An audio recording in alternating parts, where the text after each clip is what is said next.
The night my 6-year-old clutched my coat inside the shelter, I thought we were finally invisible. Then the black sedan rolled in. Its headlights cut through the parking lot like a warning I wasn't ready to face. I had run from a marriage built on fear, lies, and silence, carrying nothing but my child and a secret no one was supposed to find. But the moment that car door opened, my past stood up and looked straight at me. Someone had found us. Someone with power. Someone who wanted control back. Before I continue, tell me your country and the time right now. Because what happened next changed everything I believed about safety. I believed the shelter was temporary safety. Not comfort. Not peace. Just a pause. The building smelled like old soap and burned coffee. The paint peeled near the ceiling. The heaters rattled all night. But it had locks. And for women like me, locks meant hope. Every night, my 6-year-old slept pressed against my side on the narrow bed. One arm wrapped tightly around my wrist like he was afraid if he let go, I would vanish. Sometimes I stayed awake just watching his chest rise and fall. I whispered promises into the dark. That we were starting over. That mommy just needed time. He nodded even when he didn't understand. Fear followed me anyway. It lived in my bones. In every sudden noise. In every door that opened too fast. The shelter had rules posted in bold letters. No visitors. No outside contact. No vehicles waiting in the parking lot. No sharing last names. No talking about why you were here. We were shadows protecting each other. That night, I volunteered in the kitchen to keep my hands busy. The women talked softly while chopping onions. Someone laughed too loud, then apologized out of habit. I was wiping the counter when the front desk bell rang. Once. Sharp. The volunteer Mara froze mid-step. Her face drained of color. She leaned closer to the glass doors and squinted into the dark. Then she whispered my name. Not loudly. Not casually. Like a warning. My stomach folded in on itself. I walked toward the lobby on shaky legs. Through the glass I saw headlights slicing through the rain. A black sedan idled in the parking lot. Perfect. Silent. Expensive. No logo. No visible plates. Just darkness and polished metal. My mouth went dry. Only one person in my life drove cars like that. The man I married to escape poverty. The man who bought silence with money and control with fear. The man whose mother taught him that wives were possessions, not people. The man who once told me, smiling gently, that I would never survive without him. My hands started shaking before my mind caught up. My son appeared beside me, rubbing his eyes. "Mommy," he whispered. "Why are you shaking?" I crouched quickly, forcing a smile that hurt my face. "I'm cold," I said. He didn't believe me. He rarely did anymore. Outside, the sedan's engine purred softly. Then the driver's door opened. The sound echoed too loudly in my head. A tall figure stepped out. Then another. 2 silhouettes stood under the parking light. My breath caught painfully in my chest. I recognized the posture before I saw the face. Straight spine. Calm movements. Confidence built from never being told no. My heart pounded so hard I thought the other women could hear it. Mara whispered. "Do you know them?" I couldn't answer. My son's fingers dug into my sweater. The taller figure walked forward. High heels clicked against wet pavement. Not my husband. Her. My mother-in-law. Perfect hair. Pearl earrings. Coat worth more than my entire wardrobe. She looked around slowly like she owned the air. When her eyes lifted, they locked directly onto mine through the glass. A slow smile spread across her lips. The same smile she wore the day she told me, "If you ever leave, no one will protect you." My chest tightened. She raised her hand gently and knocked once on the door. Polite. Controlled. Terrifying. Mara hesitated. "We don't allow visitors." "I know," my mother-in-law said sweetly through the glass. "I'm here on official family business." She lifted a folder. Thick. Legal-looking. "I just need to speak to her," she said. 5 minutes. My son whimpered softly. I turned my body slightly in front of him without thinking. Mara looked at me again, uncertain. "I didn't tell anyone I was here," I whispered. "No one knows." My mother-in-law's smile widened like she heard me anyway. Behind her, the sedan's back door opened. My husband stepped out. He didn't walk forward. He just stood there watching. Waiting. The past crashed into me all at once. The nights I slept facing the door. The phone he checked every hour. The threats whispered softly so no one else would hear. If you leave, he used to say, I will find you. I had believed the shelter walls were thicker than his words. I was wrong. Mara's voice trembled. Ma'am, you'll have to leave. My mother-in-law leaned closer to the glass. I'm afraid that won't be possible, she replied. My grandson is inside. My son gasped. She tilted her head slightly. Come here, sweetheart, she called gently. He buried his face into my stomach. I felt something inside me snap. I'm not going, I said. Her eyes flicked back to mine. Cold now. Measuring. Oh, she replied calmly. You misunderstand. She tapped the folder. We're not here to take you home. My breath stuttered. She turned slightly, revealing the second man beside her. A stranger in a dark coat holding a badge low in his palm. Not police. Something worse. Mrs. Carter, he said through the glass, reading my name like a charge. We need to speak with you regarding a family matter. My husband finally smiled. And in that moment I realized the truth that made my blood run cold. The person walking toward the shelter wasn't alone, and they weren't there to take me back. It wasn't my husband who approached first. It was his mother. She stood under the shelter lights like she belonged there. Perfect hair. Soft makeup. A calm smile shaped by years of getting her way. The same smile she wore the day she leaned close to my ear and said no one would ever believe me. She spoke politely to the shelter staff, her voice gentle, controlled, almost kind. I'm here for my grandson, she said. There's been a family emergency. She handed over documents I couldn't see. Thick papers. Official stamps. Heavy words I knew were meant to scare. I stayed hidden behind the hallway wall. My son pressed tightly against my leg. His fingers trembled through my jeans. Mommy, he whispered. Is that Grandma? I swallowed hard. Yes, I said softly. His body stiffened instantly. She knew exactly where to stand so I would notice her. Right between the glass doors and the hallway light. When our eyes met, her smile widened. Not warm.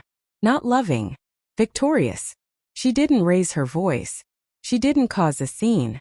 She didn't demand anything. She simply said my full name out loud. The name I had begged the shelter not to use. Every head in the lobby turned. My chest tightened painfully. The shelter manager, Denise, looked at her papers again, then back at me. She says there's an emergency involving your child, Denise said carefully. My ears rang. She claims she has temporary authority to speak with you, she added. I shook my head immediately. No, I whispered. That's not possible. My mother-in-law sighed gently, as if disappointed. You always were emotional, she said calmly. She tapped the folder. We have court documentation, she continued. If you refuse, the police may need to be involved. The word police hit like ice water. My son looked up at me in panic. Are they taking me? He asked. No, I said quickly, crouching down. No one is taking you. But my voice shook. Across the parking lot, I saw my husband sitting inside the black sedan. He wasn't moving. Just watching. Waiting.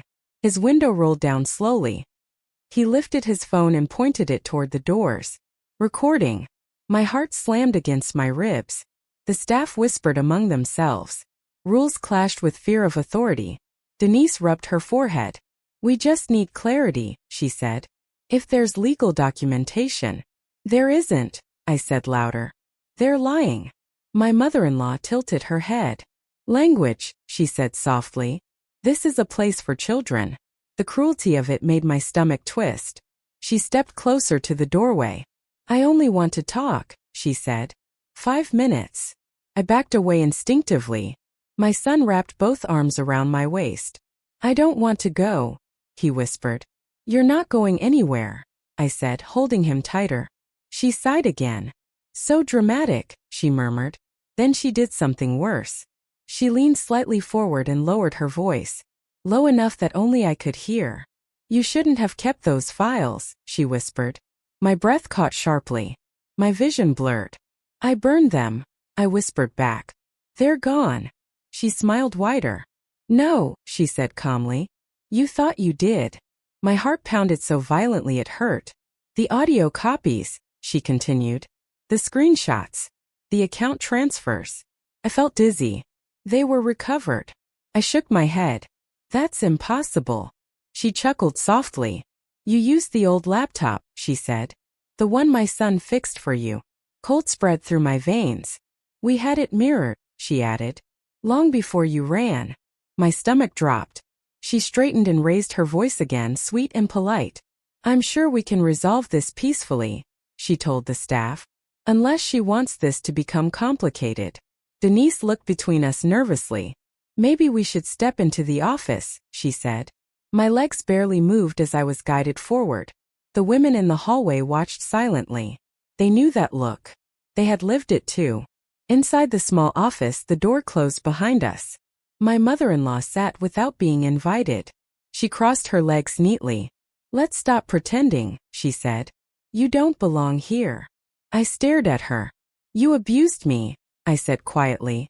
She waved a hand. My son disciplined you, she corrected. There's a difference. My hands curled into fists. You tracked me, I said. She smiled. You used a government card, she replied. Very careless. My chest felt hollow. What do you want? I asked. She leaned forward. You will come home, she said. Withdraw the shelter report. Sign a statement. And my son? I asked. Her eyes flicked toward the door. He stays with his parents, she said. I laughed bitterly. He's scared of you. She shrugged. Children forget, she replied. I felt something rise inside me. Anger. Heat. Strength I didn't know I had left. I won't, I said. Her smile faded for the first time. You don't understand, she said quietly. The files already exist elsewhere. My pulse raced. If you refuse, she continued, they will be submitted as evidence. Evidence of what? I whispered. Fraud, she said. Complicity. My mouth went dry. You signed those documents, she reminded me. Your name is everywhere. I realized then what she was doing. She wasn't here to drag me back. She was here to bury me. She stood smoothly. I'll give you time, she said. But not much. She paused at the door and glanced back. Oh, she added softly. The files. They're already in the wrong hands. The door opened, and my world tilted into free fall. I remembered the night I fled like it was happening again. The shouting hadn't started loud. It never did.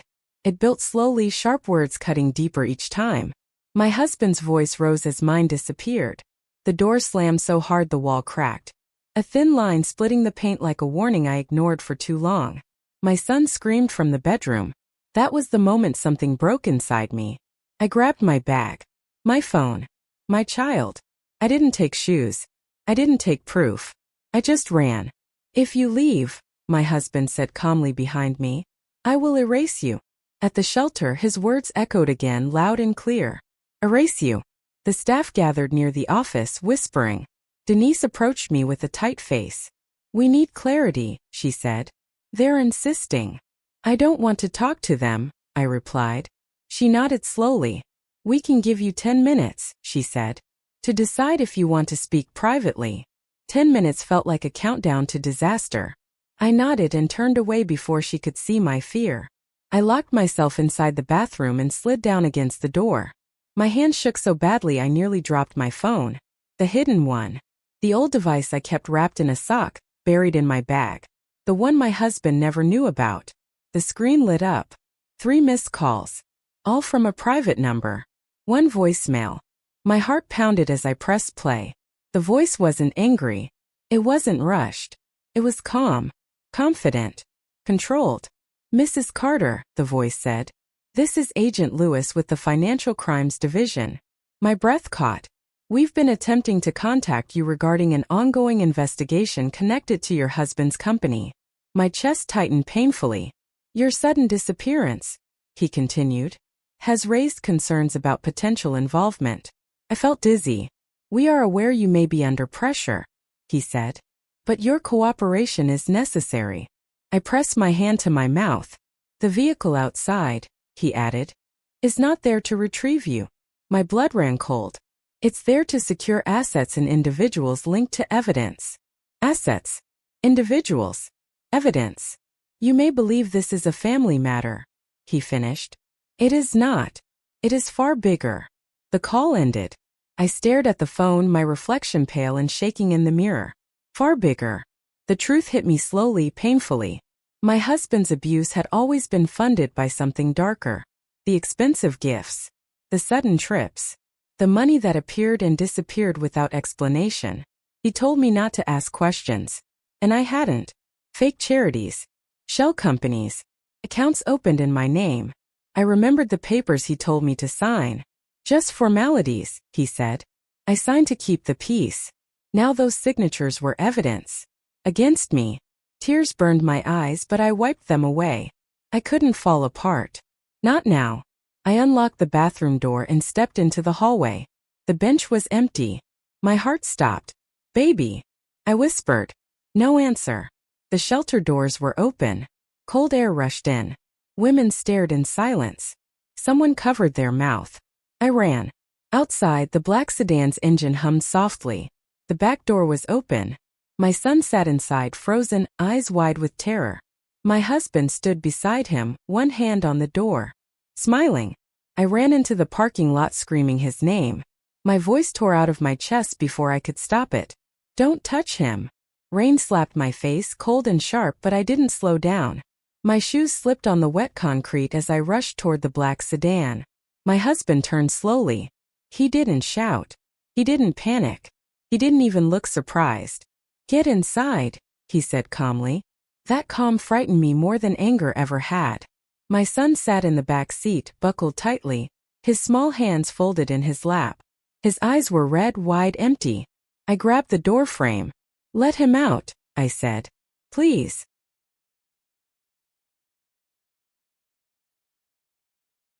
My mother-in-law stood nearby, holding an umbrella like she was waiting for a taxi. Her heels were spotless despite the rain. He's safe, she said. You're the one making this dramatic. My husband opened the door wider. Sit, he repeated. I climbed in because I had no choice. The leather seat was cold beneath my legs. The smell of expensive polish and cologne made my stomach turn. My son leaned into me instantly. I'm here, I whispered into his hair. I'm right here. He nodded but didn't speak. The door shut. The sound echoed inside my chest. My husband slid into the front seat. His mother remained outside, watching through the glass.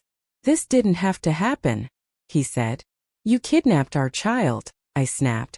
He smiled slightly. Careful, he replied. That word could hurt you later. I stared at him. What do you want? He turned fully in his seat. We're offering you a deal. I let out a hollow laugh. You always are. Come home, he said. No. Withdraw the shelter report. No.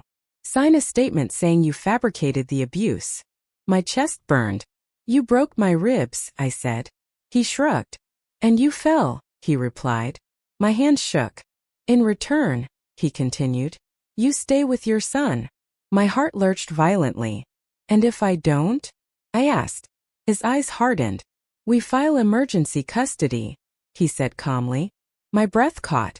Using the financial investigation, he added. They already see instability. I swallowed hard. You destroy me. He leaned back. You did that yourself when you ran. My mother-in-law tapped the window gently. We have lawyers ready, she said. Judges too, my husband added. On speed dial.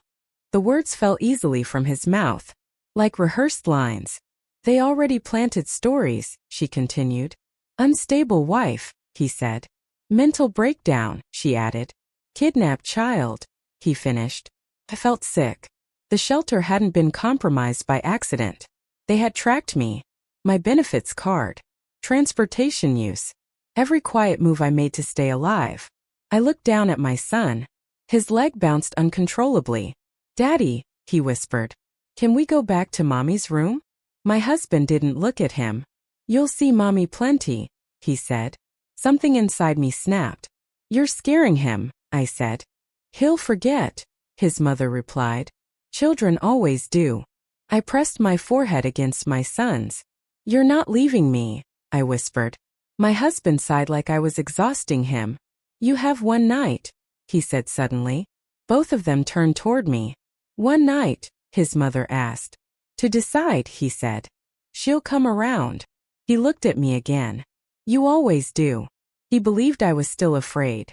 He didn't know my fingers were gripping the shelter emergency phone inside my coat pocket. The call line was still open, still recording. He leaned closer. If you speak to police, he said quietly, you'll lose him forever. My heart slammed. That's not a threat, he added. That's a promise. The rain continued to fall as the engine started. And for the first time I realized the words he spoke might be the ones that finally destroyed him. The next morning I didn't sleep. I sat on the edge of the shelter bed and watched the light crawl up the wall while my son breathed softly beside me. Every sound made my heart jump. Every car passing outside made my stomach twist.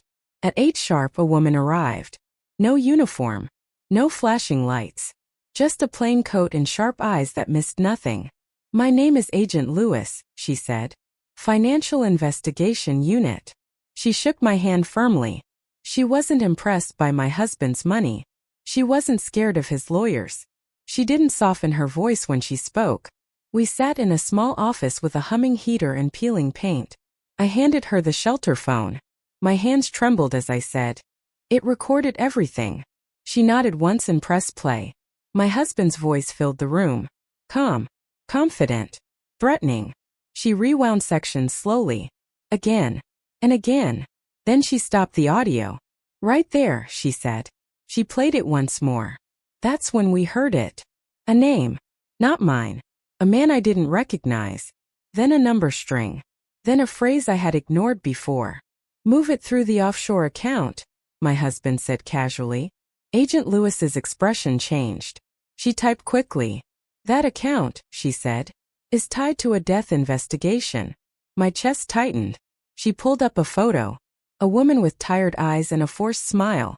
She was married to one of your husband's partners, the agent said. She fell down the stairs 2 years ago. My breath caught painfully. Another wife. Another shelter intake form. Another silence buried by money. They paid her off, Agent Lewis continued. Then paid to close the case. My hands covered my mouth. This recording connects the payments, she said. I stared at the table. Suddenly I wasn't just a victim. I was a witness. Outside the shelter window a familiar shape appeared. The black sedan. Parked across the street this time. Watching. My phone began vibrating nonstop. My husband. Again.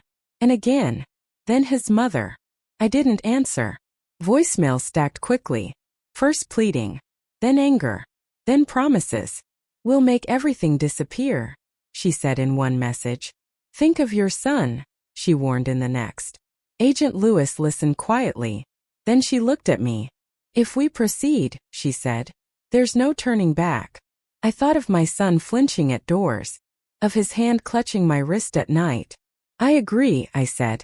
That night sirens echoed down the street. The black sedan sped away. Minutes later, heavy knocks shook the shelter door. They weren't there for my husband. They were there for me. They questioned me for hours. The room was cold and windowless, lit by a buzzing fluorescent light that made my head ache. A metal table sat between me and 3 strangers who never smiled. Every document I had ever signed was spread out like a trap. Bank forms, loan agreements, charity paperwork I barely remembered. My signature circled in red again and again. You recognize this? One man asked. Yes, I whispered. Did you read it? No.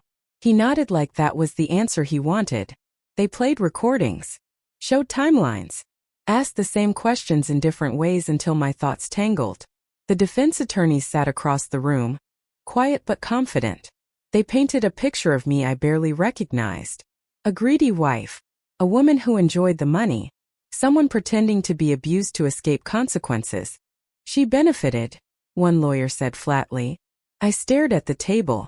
I was scared, I said. He scoffed. Convenient. My chest felt tight. Every word I spoke seemed to twist against me. Every tear looked suspicious.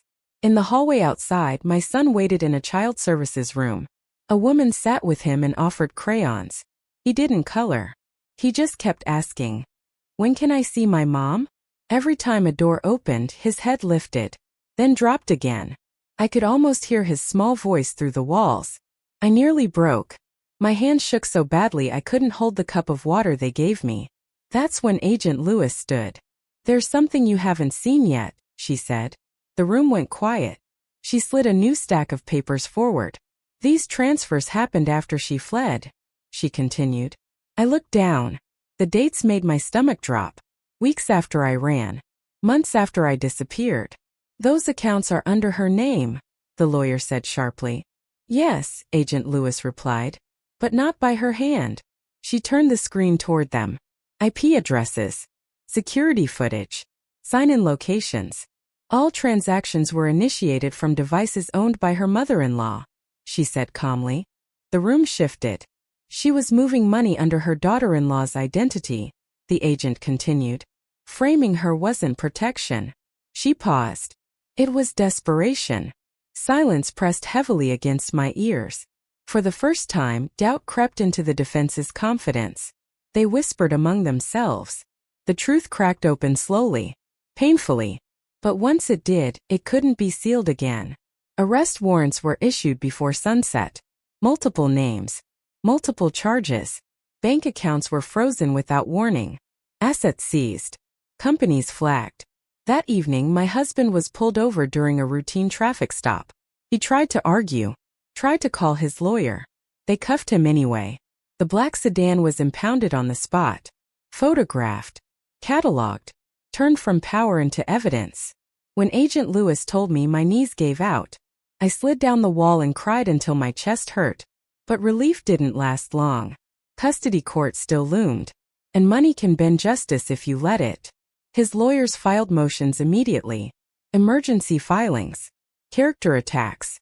They said I was unstable. That the investigation proved nothing yet. That a child needed stability and wealth. The words made me sick. That night, I lay beside my son on a temporary foster mattress. He curled against me, thumb in his mouth like he used to as a baby. "Mommy," he whispered. "Are we safe now?" I kissed his forehead. "I think so," I said. But I wasn't sure. My phone buzzed close to midnight. Unknown number. One message. 6 words. "You won't win tomorrow." My heart pounded wildly. Another message followed. A photo loaded slowly. And when I saw it, my blood ran cold. The photo was old. I recognized the cracked tile near the doorway instantly. The faded blue curtain I never replaced. It was taken inside my former home, which meant someone had been there recently. The threat hadn't been empty. Fear followed me into court that morning. It sat heavy in my chest as I walked through the metal detectors and felt every eye turn toward me. But something else followed too. Strength. Quiet. Steady. Unfamiliar. My son squeezed my hand as we entered the courtroom. His therapist sat beside him, calm and warm, whispering reassurance. Across the room, my husband waited at the defense table. Suit pressed. Hair perfect. He looked like a man who still believed money would save him. His mother sat behind him, chin lifted high. She didn't look worried. She looked offended. When my name was called, my legs trembled. But my voice didn't. I took the stand and sat straight. I didn't cry. I didn't apologize. I told the truth. I spoke about the first slap. The first threat. The night I slept in the bathroom holding my son because the bedroom door no longer felt safe. No one interrupted me. When the recordings played, his voice filled the room again. Cold. Certain. "You'll lose him forever." A murmur spread through the courtroom. The financial investigator testified next. Charts appeared on screens. Accounts traced. Fake charities exposed. Money flowing through my name without my knowledge. The judge leaned forward slightly. Then the video testimony began. A woman appeared on the screen. Older now. Tired. She introduced herself softly. She had been married to one of my husband's business partners. She spoke about bruises hidden under sleeves. About being pushed down the stairs. About being paid to stay silent. My breath caught. My husband stared at me as if I had betrayed him. As if I had ruined his life. But I finally understood the truth. He had betrayed me long before I ever ran. The shelter director testified next. She described the intake process. The rules. The emergency phone. The tracking breach. The courtroom grew still. Then my son's therapist took the stand. She spoke gently about trauma responses, nightmares, hypervigilance. A child who flinched when doors closed too loudly. I watched the judge's face change. Something hardened. Something decided. When the ruling came, silence fell like a held breath. Full custody is granted to the mother, the judge said. Supervised visitation is denied. My knees nearly gave out. My husband collapsed back into his chair. For the first time, his confidence cracked. I pulled my son into my arms. He laughed quietly against my shoulder. But justice wasn't finished yet. Because his mother stood up. "This is absurd," she snapped. Her voice echoed too loudly. "You're ignoring evidence," she said. "That money was moved to protect the family." The judge narrowed his eyes. "Protect it from what?" he asked. She froze. Then spoke one sentence too many. "From what happened to the other woman." The courtroom went silent. Every head turned. The judge's voice was sharp. "What other woman?" Her mouth opened. And she realized too late what she had done. Her words triggered everything. The courtroom never went back to normal after that sentence left her mouth. The judge ordered an immediate recess. Investigators rushed forward. Lawyers whispered urgently. My mother-in-law sat frozen, her lips parted, her confidence gone in a single breath. The woman who had fallen down the stairs hadn't fallen at all. That lie unraveled fast. Within days, the case was reopened. Old evidence was pulled from storage. Medical reports re-examined. Payments traced again. This time without interference. The truth surfaced piece by piece. She had tried to leave too. She had gone to a shelter. She had been followed. Threatened. Silenced. New warrants were issued quietly at first. Then loudly. This time there was nowhere left to hide. The same lawyers who once boasted of influence now avoided cameras. The same judges who once returned calls stopped answering. Money couldn't bury murder.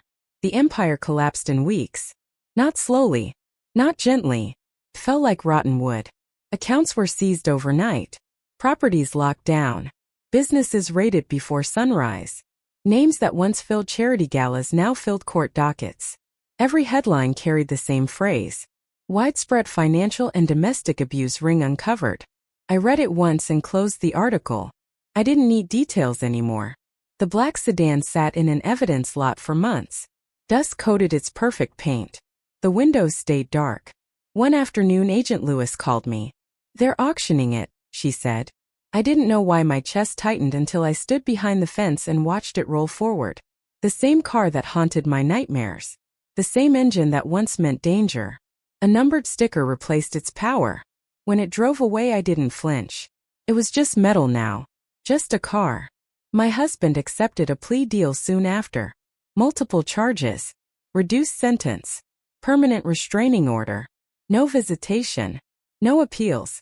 No contact. Ever. When the judge read the terms, he didn't look at me. He stared straight ahead. Empty.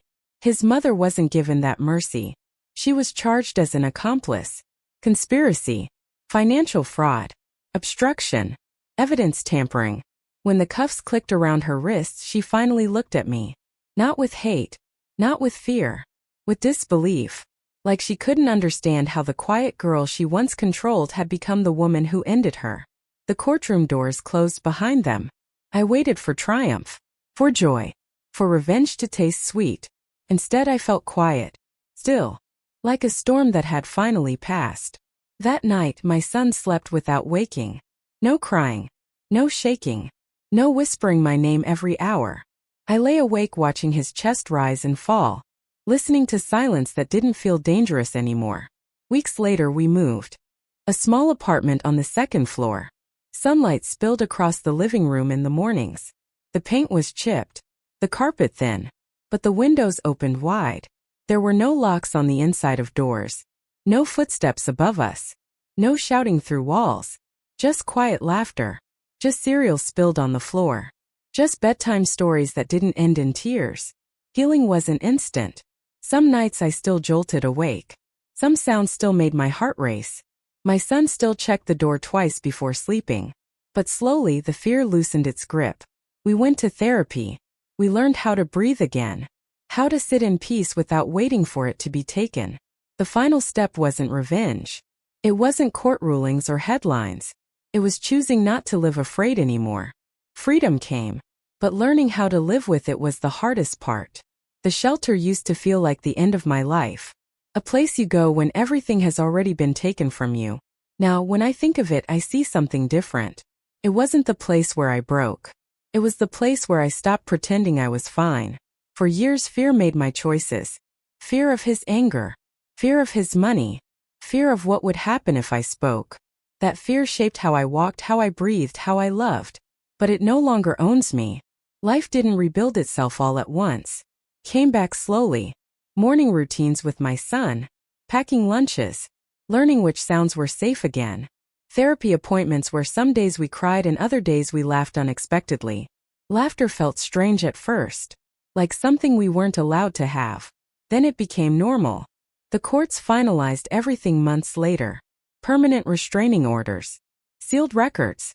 No contact. No appeals. No chance of their voices ever entering our lives again. When I read the final paperwork, my hands didn't shake. I felt steady. Justice didn't feel loud. It felt quiet. Like finally being able to breathe.